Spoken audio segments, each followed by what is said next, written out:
Donc, sans plus tarder, je vous présente notre invitée de ce soir, Madame Bourret, qui est linguiste professionnelle et auteure jeunesse. Elle est originaire du Québec, mais elle habite au Canada anglais depuis 22 ans. Et ses nombreuses années d'expérience en milieu minoritaire francophone lui ont permis de participer à plusieurs projets, entre autres sur l'éducation en milieu minoritaire, sur le bilinguisme précoce et sur les pratiques d'intervention pour les jeunes enfants d'âge préscolaire qui parlent peu français. Elle a aussi développé plusieurs ressources pédagogiques et adapté plusieurs ressources, dont entre autres les ressources Grandir et aussi le site internet Un enfant de langue que vous allez voir dans plus de détails tout à l'heure. Donc, il me fait très plaisir de partager avec vous ce soir l'expertise de Madame Bourret et sans plus tarder, je lui passe la parole. Merci. Bonsoir.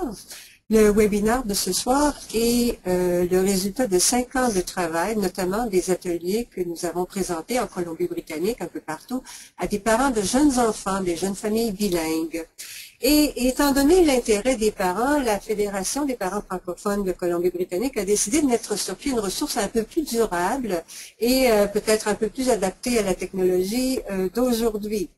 Alors, nous allons vous présenter les grandes lignes de cette ressource ce soir et en commençant par une présentation en PowerPoint. Vous allez me donner quelques secondes, s'il vous plaît, je dois passer à un autre écran.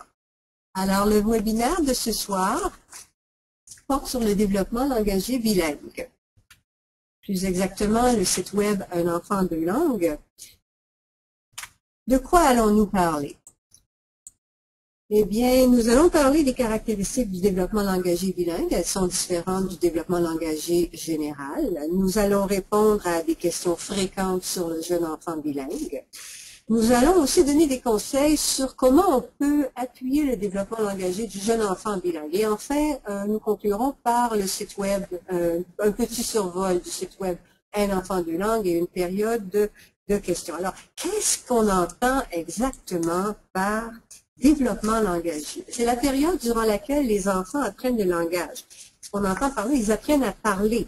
Ils apprennent les sons, ils apprennent les mots, les intonations, les concepts, le moi, le je, l'action, la négation. Ils apprennent ça très rapidement d'ailleurs, la négation, comment poser des questions, bref, ce genre de choses. Traditionnellement, les linguistes définissent cette période-là comme allant de la naissance à l'âge de 7 ans. Mais les neurologues, qui sont des gens qui étudient ce qui se passe dans le cerveau, disent désormais que ça commence à la 34e semaine de grossesse, car les synapses du cerveau qui conservent le langage se forment à ce moment-là. Ces 3 points-là sont valables pour tous les enfants, qu'ils soient unilingues ou bilingues, c'est le développement langagier en soi. Mais le développement langagier des jeunes enfants bilingues présente des éléments assez particuliers. Premièrement, et on l'oublie très souvent, c'est que les enfants apprennent à parler tout en apprenant 2 langues en même temps, c'est capital. Ça, c'est de la naissance ou en bas âge. Et il est rare que les 2 langues aient le même statut social, juridique ou démographique. En général, il y en a une qui est majoritaire et l'autre qui est minoritaire. Ça a une grande influence sur l'apprentissage des 2 langues parce que ça veut dire que l'exposition aux 2 langues est différente, la durée. La fréquence, c'est ce que j'entends par là. Parmi les autres particularités qu'il convient de mentionner, c'est que, contrairement aux jeunes enfants unilingues, les jeunes enfants bilingues apprennent 2 langues en même temps, mais plus exactement, ce qu'ils apprennent, c'est 2 systèmes phonétiques. Par exemple, dans notre cas au Canada, c'est les 36 sons du français et les 44 sons de l'anglais. Ils apprennent 2 séries de vocabulaire, donc ils devront apprendre que le mot chien correspond au mot dog dans l'autre langue. Et ils doivent aussi apprendre 2 systèmes grammaticaux et syntaxiques différents. Par exemple, que did you et as-tu, ça se correspond. Et puis, puisqu'une image vaut 1000 mots, voici ce que ça donne. Tout arrive en même temps dans le cerveau du jeune enfant. Et dans notre milieu, nos enfants sont très souvent de jeunes enfants de jeunes bilingues précoces, et il y en a 2 types. Le bilingue précoce simultané, ça c'est celui qui apprend 2 langues dès la naissance. Ça peut très souvent être une famille où on a adopté l'approche un parent, une langue, par exemple. Ça produit un bilinguisme très fort que les linguistes appellent bilinguisme additif. Le bilinguisme ou le bilingue précoce consécutif ou successif. La terminologie peut varier un petit peu. Bon, ça, c'est l'acquisition d'une deuxième langue après l'acquisition partielle d'une première langue.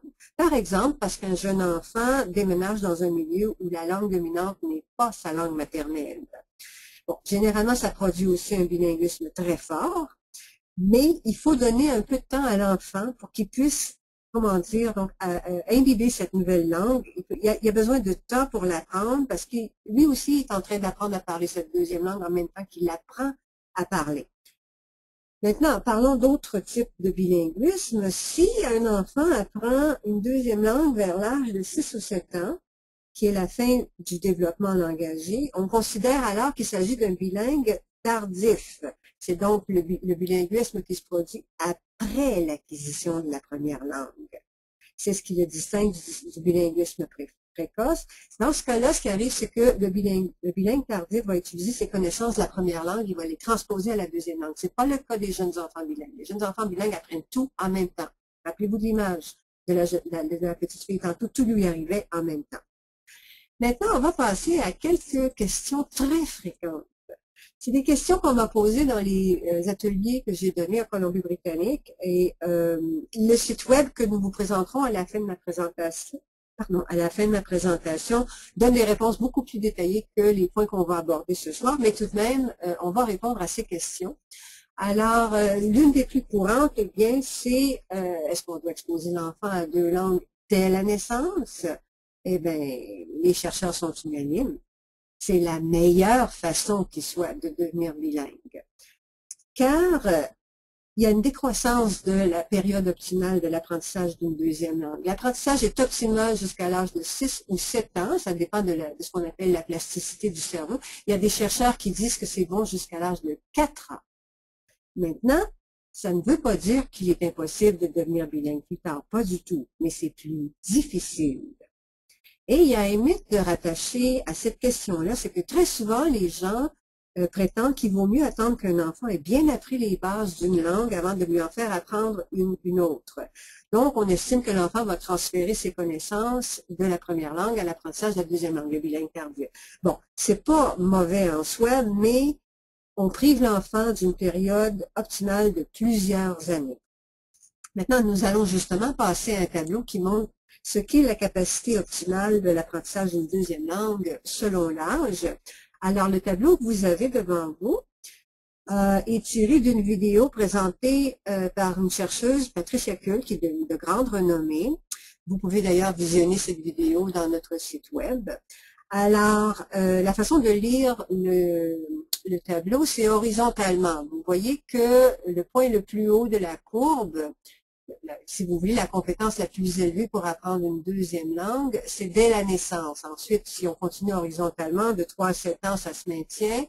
Et à partir de 7 ans, eh bien, ça baisse assez rapidement. Et à l'âge de 17 ans, ben, on est absolument et irrémédiablement un bilingue tardif.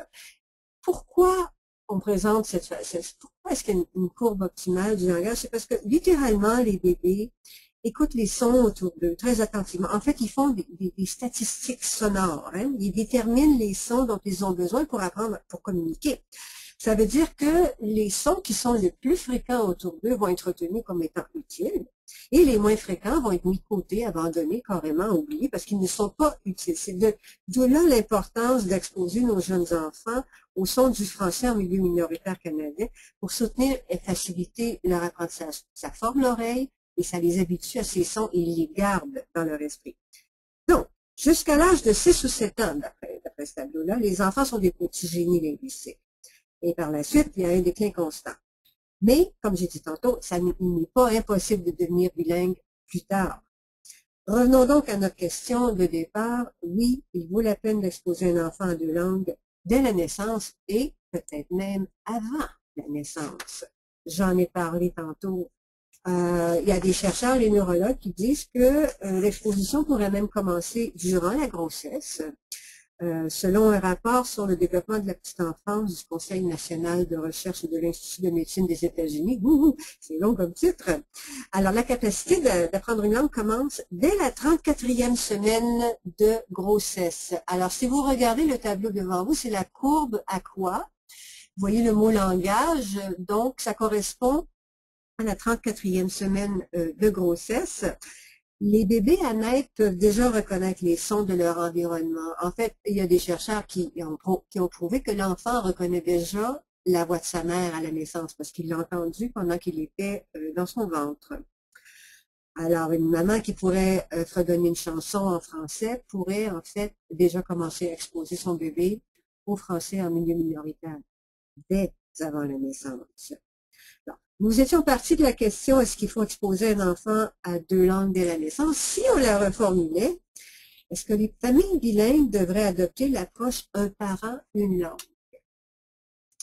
Alors ça, c'est une pratique qui date de très longtemps, qui date du début du 20e siècle. Elle a fait ses preuves. Elle a été conçue par un linguiste français, Maurice Gramont, et elle a été utilisée par un autre linguiste, Jules Ronjean, qui est l'auteur de la première étude de cas sur le bilinguisme d'un jeune enfant bilingue dès la naissance. Il s'agissait de son fils Louis, maman allemande et papa français. Bon. L'approche d'un parent à une langue, ça doit être une décision prise par le couple. On ne peut pas l'imposer sur la dynamique familiale. Il faut que les 2 parents soient d'accord par rapport à cette approche-là. L'avantage de l'approche, c'est parce que c'est un modèle, en fait, c'est un modèle idéal parce qu'on expose l'enfant au niveau, le parent parle dans sa langue maternelle, donc le niveau de compétence est très élevé et c'est une exposition quotidienne. Encore là, ça aussi, c'est idéal, l'exposition quotidienne. Et c'est une habitude à prendre, mais pas toujours facile à maintenir en milieu minoritaire. Il y a des contraintes, c'est pas toujours facile de la maintenir en présence d'un conjoint non francophone, par exemple. Alors donc, il faut l'utiliser avec souplesse. Peut-être que dans certains cas, il faut réserver l'approche un parent une langue à des situations précises, parce que ça peut mener à un sentiment d'exclusion de la part du parent non francophone. J'explique pourquoi. Au tout début, quand l'enfant est un bébé, il ne parle pas encore beaucoup, ça pose pas beaucoup de problèmes. En fait, pas de problème apparent. Mais à mesure que l'enfant grandit, que le conjoint francophone voudra augmenter l'exposition et l'interaction en français, eh bien, le parent non francophone peut se sentir un peu exclu. Bon. Il peut pas, je sais pas, moi, chanter ou regarder la télévision ou aller au parc ou au groupe de jeux, ce genre de choses. Il pourrait aussi s'attendre à ce qu'on parle anglais s'il est présent, ce qui n'est pas l'objectif de l'activité en français. Bref, alors comment ne pas exclure le parent non francophone? Eh bien, il faut être souple, il faut s'adapter selon la situation, il faut négocier, il faut évoluer avec l'âge de l'enfant. Il revient à chaque famille, en fait, de trouver son équilibre. Et nous allons maintenant passer au rôle du parent francophone dans la famille bilingue. Ce qui est essentiel, c'est d'adopter l'habitude de parler français à l'enfant. C'est même primordial, absolument essentiel. Il faut aussi obtenir l'appui du parent non francophone par rapport au français. Comme on a dit tantôt, il va y avoir des situations où le parent non francophone ne pourra peut-être pas participer parce que tout est en français. Quels sont les gestes utiles? Eh bien, de faire participer l'enfant à un groupe de jeux, à une garderie, une prématernelle, centre préscolaire francophone. Ça, c'est très, très utile. Et si le parent francophone n'a pas pris l'habitude de parler français dès la naissance, il vaut vraiment la peine de faire l'effort de changer cette habitude-là. Il n'est jamais trop tard pour commencer à prendre l'habitude, commencer lentement, graduellement, réserver ça, je sais pas moi, à la promenade dans la voiture, le déplacement de la maison à la garderie avec les parents francophones, par exemple. Donc, ça peut être un moment en français et aussi réserver des moments pour la lecture en français. Vous pouvez faire ça progressivement. Vous pouvez utiliser une approche que j'ai élaborée au fil des ans qui s'intitule les 4 R. On va y revenir un peu plus tard. C'est beaucoup plus important que vous ne le pensez. Cette habitude-là, elle est cruciale. Et puis, voici pourquoi. Parce que ça valorise le français. Ça lui donne une dimension affective. L'enfant fait des choses en français avec un parent, une personne importante, une personne marquante dans sa vie. Du point de vue de l'enfant, ça lui donne de l'aisance en français parce qu'il y a un caractère habituel. Donc, ça l'habitue à écouter, ça l'habitue à s'exprimer, ça lui donne du vocabulaire. Ça contribue au développement du sentiment d'identité, à la francophonie. Et si on destine l'enfant à aller à un centre de petite enfance francophone ou à l'école francophone, eh bien, ça va faciliter son intégration parce qu'il va être déjà compétent jusqu'à un certain point. Bon, alors, qu'est-ce qu'il faut retenir de tout ça? Le niveau d'aisance et de compétence linguistique d'un jeune enfant bilingue va correspondre au degré d'exposition aux deux langues. Donc, oui, il faut exposer l'enfant aux deux langues dès la naissance ou avant, c'est optimal et idéal, mais il faut aussi considérer la question de la proportion et de la fréquence. Plus l'enfant va être exposé à une langue, plus il va développer d'aisance dans cette langue-là. Donc, on compare souvent les enfants à des espèces d'éponges qui absorberaient tout. Mais en ce qui concerne le langage, ils ne peuvent absorber que ce qu'on leur donne. Et en fait, il existe un seuil critique d'exposition pour ancrer une deuxième langue. Le professeur de l'Université McGill, Fred Giannissi. Alors, pour bien ancrer l'apprentissage d'une langue chez les jeunes enfants bilingues, ils doivent être exposés à cette langue environ 30% de leur temps d'éveil. Que signifie 30%? Eh bien, si un enfant est éveillé si un enfant est éveillé 84 heures par semaine, il doit être exposé à cette langue 28 heures par semaine. J'entends par là toutes les formes de langage, c'est-à-dire l'écoute, l'expression orale, la lecture, regarder la télé, entendre maman chanter, conversation au téléphone, tout. Maintenant, nous allons regarder ce que ça donne 30% pour un enfant de 5 ans par rapport à des niveaux d'exposition moins élevés. Le tableau que vous avez devant vous montre qu'un enfant, à l'âge de 5 ans, a accumulé environ 22 000 heures d'exposition au langage. Donc, on appelle ça un capital linguistique, si vous voulez, ou une espèce de compte de banque linguistique. Donc, il y a 22 000 heures de cumul d'exposition au langage en général. Maintenant, imaginez que chaque heure correspond à $1 qui serait déposé dans un compte de banque. L'enfant unilingue, ça vous trouvez ça à gauche complètement au bas de l'écran, l'enfant unilingue à 22 000 heures, en fait c'est exactement 21 840 heures, mais vous me permettrez d'arrondir. Donc l'enfant unilingue dispose d'un capital linguistique de 22 000 $.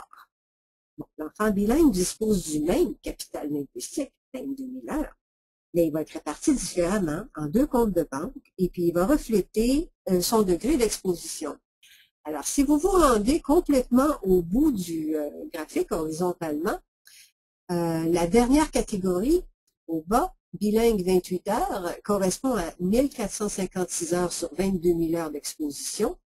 Et cette proportion, c'est ce qui correspond à la portion en noir. Tout le reste, le pointillé, c'est l'exposition à l'anglais. Alors voilà qui devrait peut-être apporter un élément de réponse aux gens qui ont peur que si on expose un enfant à deux langues ou au français en bas âge, ils n'apprennent pas l'anglais. Regardez la proportion, ce que ça donne, 30% par rapport au reste de l'exposition.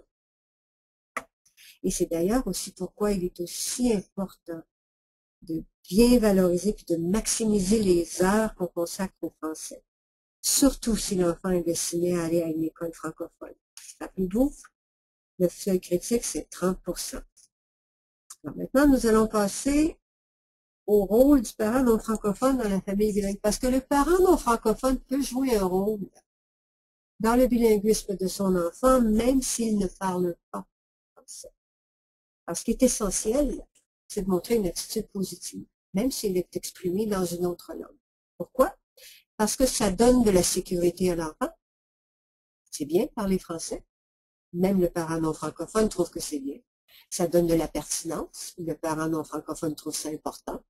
Et si on l'exprime dans une autre langue, voici, vous avez des exemples de ce que ça peut donner pour encourager l'enfant. So, what did you do today in your French grade group? L'enfant va répondre et vous l'encouragez. Way to go! Vous pouvez aussi lui poser des questions du genre, how do you say apple in French? Et puis vous le remerciez ensuite. Et vous pouvez aussi, et là je sais que c'est un gros point, vous pouvez aussi apprendre le français. Je dis vous, en fait, c'est le parent non francophone. L'idéal, c'est d'apprendre le français. Parce que du point de vue de l'enfant, c'est la confirmation ultime de l'importance accordée au français.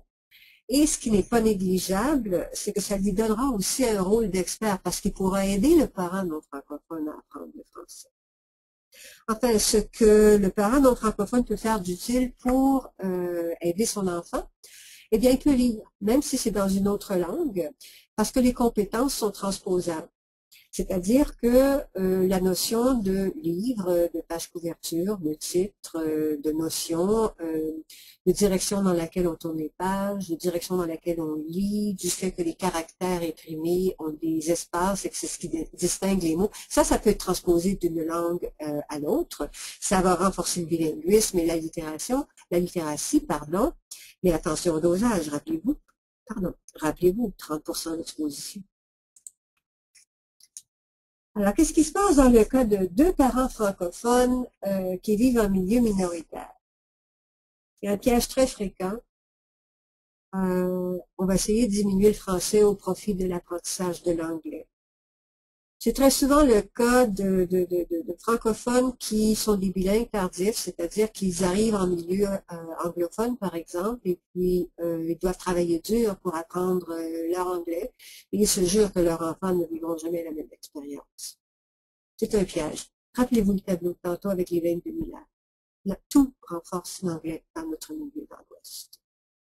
Donc, ne pas tomber dans le piège et aussi faire attention à la qualité du français qu'on utilise à la maison. Il n'y a rien de mal à utiliser un français populaire et quotidien. L'enfant, généralement, l'enfant d'une famille où les deux parents sont francophones est conversant en français, même franco-dominant.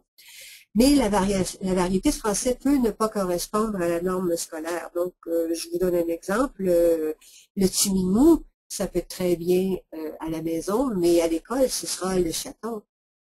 Autre exemple, le beurre de pinot, bien à l'école, ce sera un beurre d'arachide ou beurre de cacahuète. Alors, il faut amener l'enfant à comprendre les deux niveaux et pour cela, la lecture est idéale parce que ça l'expose à du vocabulaire plus formel que ce qu'on vit au quotidien.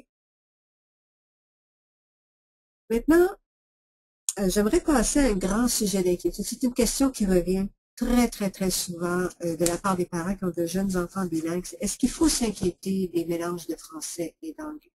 Non, absolument pas. C'est une étape tout à fait normale.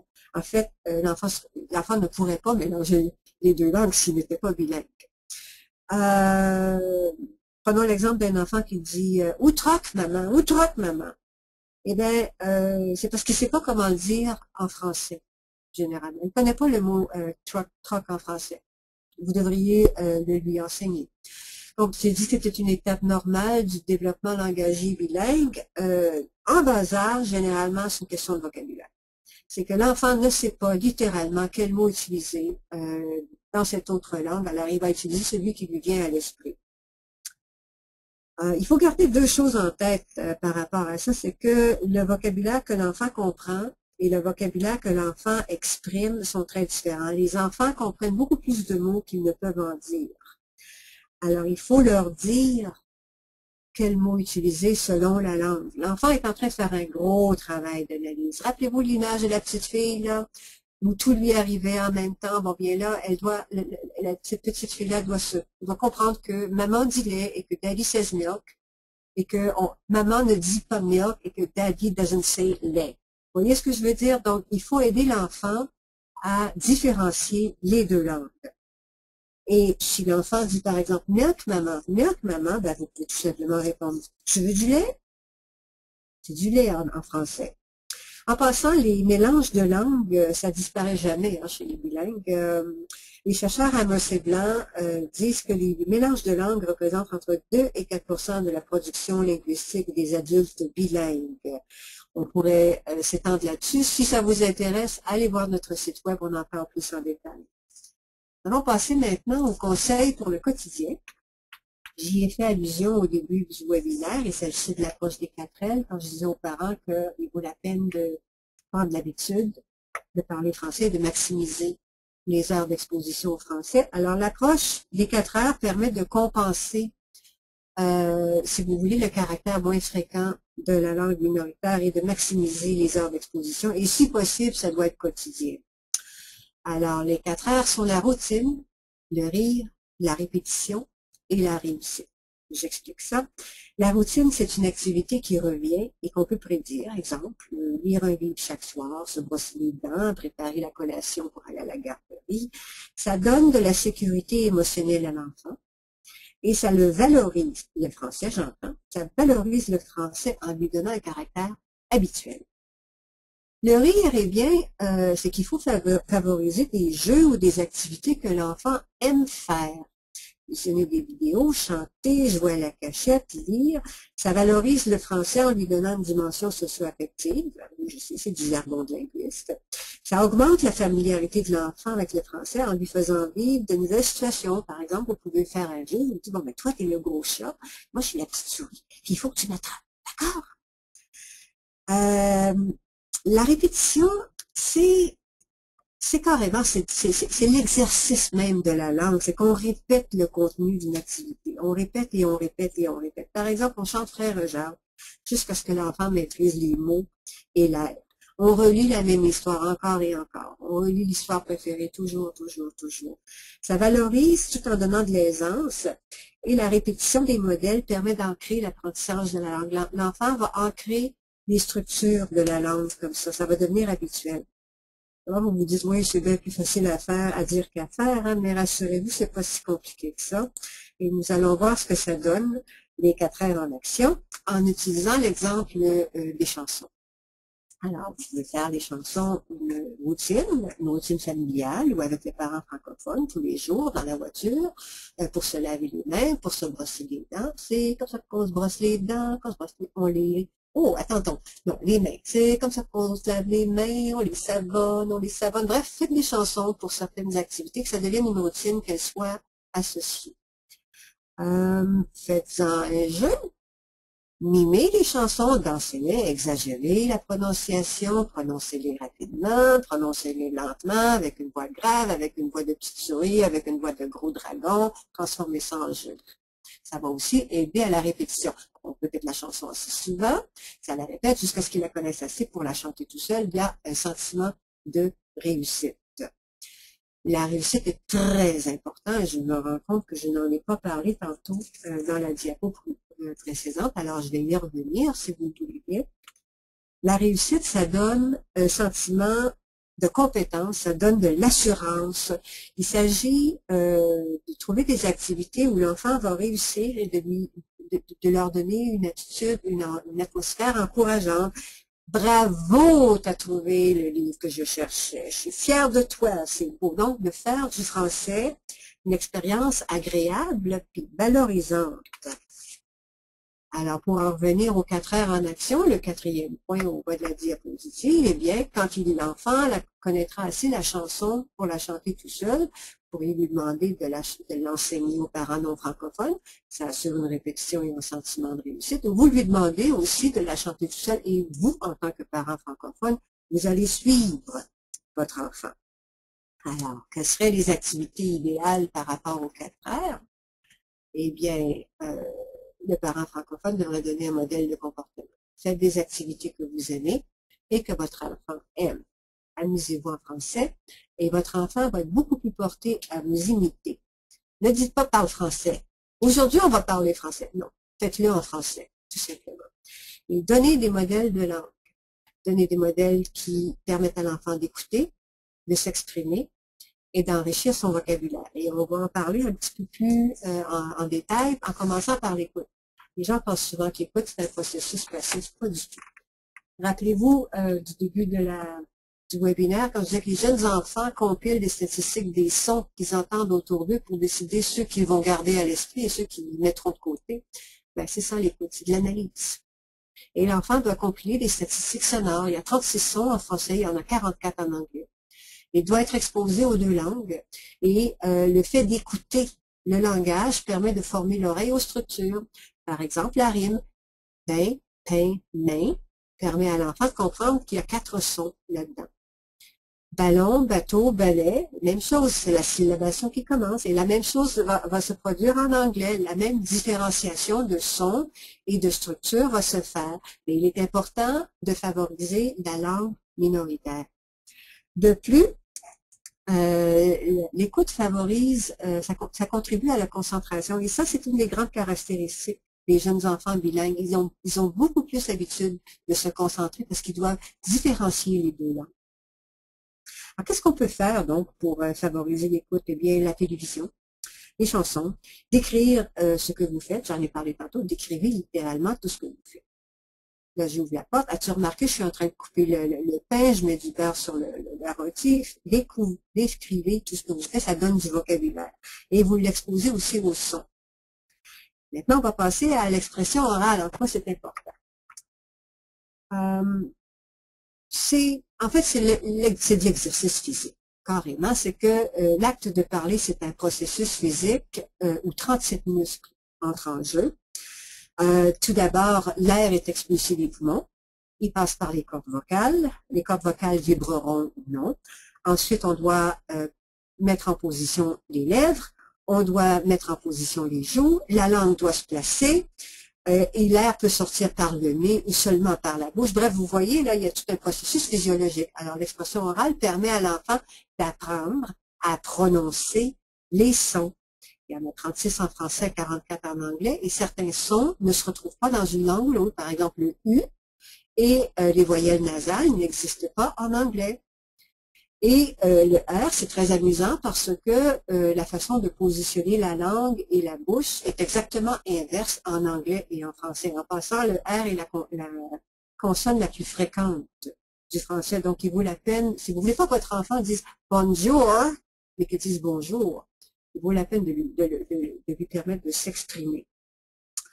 Enfin, bon, il n'est pas nécessaire de prouver l'importance d'un vocabulaire assez riche, mais il est important de souligner certains points pour le très jeune enfant bilingue. L'enfant bilingue va retenir les mots dans la langue, il va les apprendre, tout d'abord. C'est d'ailleurs la raison pour laquelle il peut faire beaucoup de mélanges de langues.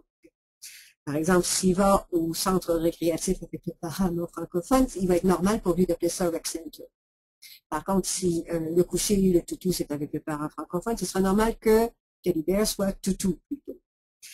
J'ai dit tantôt que l'acquisition du vocabulaire contribuait à éliminer les mélanges de langues. Voici quelques conseils pour aider votre enfant. Vous pourriez dire Rec Center, c'est avec papa. Avec moi, on dit centre récréatif s'il s'agit d'un enfant qui a dit Rec Center en français. J'ai dit tantôt d'écrivez et utilisez le mot juste. Biscuit, pas kiki. Et lisez avec votre enfant. Ça comporte de nombreux avantages. Vous pouvez utiliser les illustrations. Et en fait, notre site web en fait une description très détaillée, donne de nombreux conseils par rapport à la lecture. Alors, c'est ce que nous allons faire. Nous allons passer à notre site web. Vous allez me donner quelques instants pour passer de cet écran statique au site web.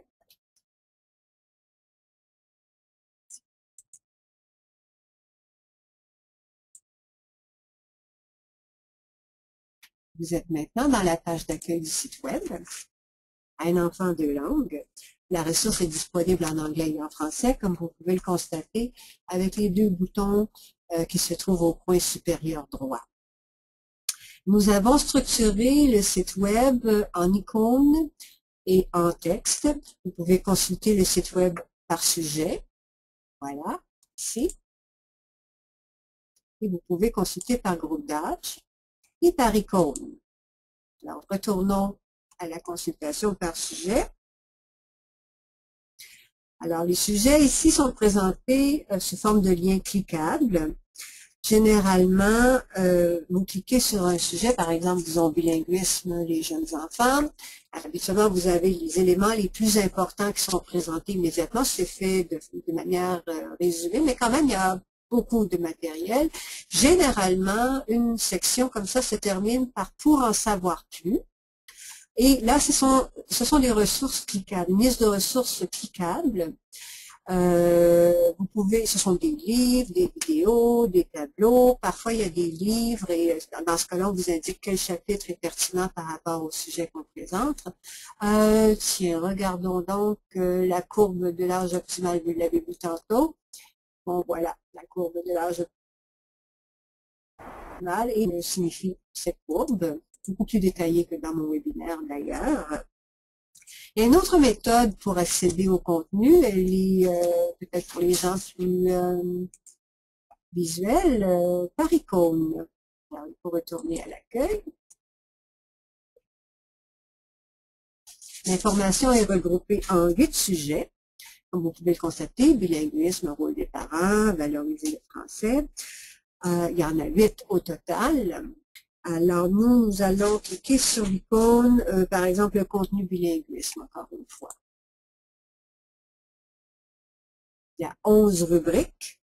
Si on réouvre le Jeunes enfants, vous remarquez que c'est le même contenu que tantôt. Donc, l'icône nous permet d'accéder au contenu. Très souvent, quand un sujet comporte plusieurs rubriques, vous en retrouverez la liste au bout tout à fait, simplement pour vous permettre de cliquer sur les autres sujets.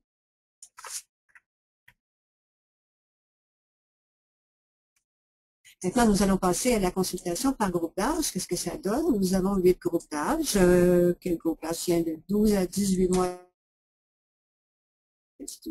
chez les jeunes enfants? Alors, encore là, c'est la même structure. Les éléments les plus importants sont énumérés. Et il y a aussi une section pour en savoir plus. Tiens, on va ouvrir le guide du développement du langage. Le guide du Yukon, très, très belle ressource qui comporte des conseils en anglais et en français. On touche beaucoup, beaucoup l'approche un parent, une langue dans ce guide-là. Et si vous ne voulez, vous pouvez retourner au site web en tout temps, vous pouvez le regarder à loisir. Si vous voulez rien manquer, vous pouvez tout simplement vous mettre sur notre liste d'envoi qui se trouve ici au bas, dans la page d'accueil. Et maintenant, nous allons passer à la période de questions. Vous allez nous donner quelques minutes, pardon, non pas quelques minutes, quelques secondes pour faire une transition pour passer à la période des questions. Merci. Donc, bonsoir. Avant de passer à notre période de questions, je voudrais juste vous informer que si jamais on n'a pas le temps de répondre à vos questions, ça va être aussi possible de nous la transmettre via notre site Internet, où est-ce que Annie s'occupera par la suite d'y répondre plus tard. Donc, sans plus tarder, voici notre première question qui est la suivante. J'ai parlé français dans mon enfance, mais dans ma vie adulte, beaucoup moins, et je suis moins à l'aise. Est-ce que c'est encore possible pour moi de transmettre la langue à mon enfant? Oui. Ce qui est capital, c'est de se montrer encourageant et d'avoir une attitude positive. Et de toute façon, vous allez réapprendre votre français, vous allez développer votre aisance, vous allez perfectionner, ne serait-ce que par le fait que vous parlerez français avec votre enfant et que vous ferez des activités. N'ayez pas peur de faire des erreurs. Il est beaucoup plus important que vous ayez une relation en français avec votre enfant. Il y a une dimension socio-affective extrêmement importante qui est en jeu. C'est l'importance et la pertinence du français du point de vue de l'enfant, ça le valorise. Ne vous inquiétez pas, vous pouvez tout à fait faire des activités avec votre enfant en français. Notre prochaine question. Est-ce que le fait de parler en français à mon enfant ne va pas nuire à son apprentissage de l'anglais, puisqu'en fait, on vit en anglais en Colombie-Britannique? Oui, la crainte n'est pas fondée, mais elle est tout à fait logique et normale. Et en fait, vous savez, c'est la question qu'on pose le plus souvent au directeur d'une école francophone, c'est que, est-ce que mon enfant va apprendre l'anglais à un niveau suffisant pour réussir dans la vie personnelle ou à un niveau professionnel? La réponse est oui. Rappelez-vous du tableau que j'ai présenté tantôt, même à 30% d'exposition français, tout le milieu renforce l'anglais sous toutes ses formes, imprimées, verbales, orales, la musique, la culture, tout. Maintenant, ce qui est plus important encore, c'est que au Nouveau-Brunswick et en Colombie-Britannique, on a prouvé que nos jeunes enfants qui passent dans tout le système scolaire francophone, j'entends par là de la première année à la deuxième année, ont fort bien réussi aux épreuves de français et d'anglais au niveau provincial. En fait, les jeunes qui sortaient de l'école francophone avaient des compétences égales, sinon supérieures à leurs homologues anglophones. C'est parce qu'on sait très bien à l'école francophone qu'il faut que nos enfants soient bilingues. Ils doivent absolument maîtriser l'anglais pour pouvoir réussir. Et comme dans la plupart des provinces du pays, l'anglais formel commence en 4e année à l'école francophone. Pardon, j'entends. Merci. La prochaine question. Mon mari est anglophone, mais d'origine chinoise. Est-ce qu'on devrait enseigner 3 langues à nos enfants ou est-ce qu'on devrait mettre l'accent sur seulement 2 langues à la fois? Quelle est la meilleure approche? C'est votre choix. le rythme d'acquisition va être le même. Il y aura une langue qui sera nécessairement beaucoup moins dominante que les deux autres, la plus minoritaire dans la vie de l'enfant. En Colombie-Britannique, le chinois peut être aussi majoritaire que l'anglais, donc il y a très peu de recherche sur le trilinguisme des jeunes enfants. Vraiment, vraiment très peu. Et généralement, l'enfant parvient à un bilinguisme fort en deux langues. La troisième langue est minoritaire, mais il n'y a rien de mal à l'exposer à 3 langues, 4, 5 langues dès la naissance. Est-ce que mon conjoint, qui n'est pas francophone, mais qui se débrouille en français, devrait interagir avec nos enfants en français? Ah, j'aime beaucoup cette question-là, chérie, parce que ça permet de soulever plusieurs points. On a souvent peur que le conjoint dont le français est une deuxième langue, en fait, soit nuisible à l'apprentissage du français à cause des erreurs, mais il y a une autre dimension qu'on oublie qui est beaucoup plus importante, c'est que du point de vue de l'enfant, si le parent non francophone parle français, c'est que le français, c'est vraiment important.